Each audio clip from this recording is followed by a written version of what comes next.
നല്ല നട്ടലുള്ള ആണുങ്ങളൊക്കെ വേറെയും ഉണ്ട് കേരള പോലീസിൽ.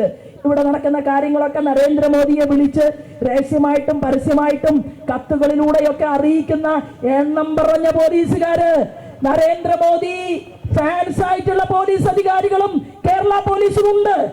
ഒരു പാർട്ടിയുടെ സംസ്ഥാന സെക്രട്ടറിയുടെ കുടുംബത്തിലുള്ളവൻ പോലും ഈ കേരളത്തിലെ പാവപ്പെട്ട കുട്ടികളുടെ സിരകളിലേക്ക് മയക്കുമരുന്ന് ഒഴുക്കി കൊടുത്തുവെന്ന് ഇവിടുത്തെ പോലീസ് അധികാരികൾക്ക് ബോധ്യപ്പെട്ടിട്ടും പോലീസ് അധികാരികൾ തലകുനിച്ച് നിൽക്കുകയാണ് കേരളത്തിന്റെ മുഖ്യമന്ത്രിയുടെ മുന്നിൽ. എന്താ കാരണം? കമ്മ്യൂണിസ്റ്റുകാര് ഏത് കച്ചവടം ചെയ്താലും പോലീസിനൊരു പ്രശ്നവുമില്ല.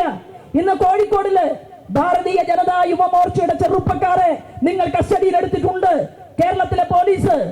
നിങ്ങൾ SFIയുടെ ഗുണ്ടകളെ, ഞങ്ങളുടെ പ്രവർത്തകന്മാർക്കെതിരെ തിരിഞ്ഞ SFIയുടെ ഗുണ്ടകൾക്കെതിരെ ചെറുവിരലനക്കാൻ നിങ്ങൾക്ക് സാധിച്ചില്ല. എന്താ കാരണം? കാരണം എന്താണെന്ന് അറിയുമോ? ആർഷോ പറഞ്ഞില്ലേ പോലീസുകാരനോട്? എന്താ പറഞ്ഞത്? വലിയ നക്ഷത്ര ചിഹ്നമുള്ള പോലീസുകാരനെ ഒന്ന് നോക്കിയിട്ട് ആർഷോ പറഞ്ഞു, എടാ കക്കൂസ് കഴുകാൻ പറഞ്ഞാൽ കഴുകിയിരിക്കണമെന്നാണ് പറഞ്ഞത്. നിങ്ങൾ പിണറായി വിജയന്റെ കക്കൂസ് കഴുകും, നിങ്ങൾ SFIയുടെ നേതാവിന്റെ കക്കൂസും കഴുകും.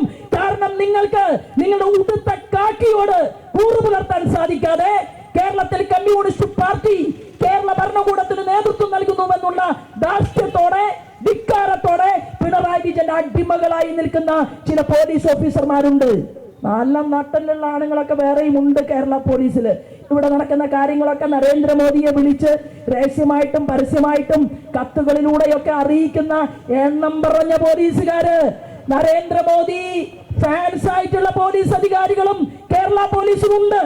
ഇന്ന് ഞങ്ങളുടെ ചെറുപ്പക്കാരെ അറസ്റ്റ് ചെയ്ത് കൊണ്ടുപോയിട്ടുണ്ടെങ്കിൽ അവരെ എത്രയും പെട്ടെന്ന് വിട്ടയക്കാൻ കേരള പോലീസ് തയ്യാറായിട്ടില്ലെങ്കിൽ കോഴിക്കോടിലെ BJP-ക്കാര് മാത്രമല്ല, തൃശൂരിൽ നിന്നും മലപ്പുറത്തു നിന്നും പാലക്കാട് നിന്നും ഞങ്ങൾ വിസിലടിച്ചാൽ ഭാരതീയ ജനതാ പാർട്ടിയുടെ പ്രവർത്തകന്മാർ ആ പോലീസ് അധികാരികളുടെ മുന്നിലെത്തും.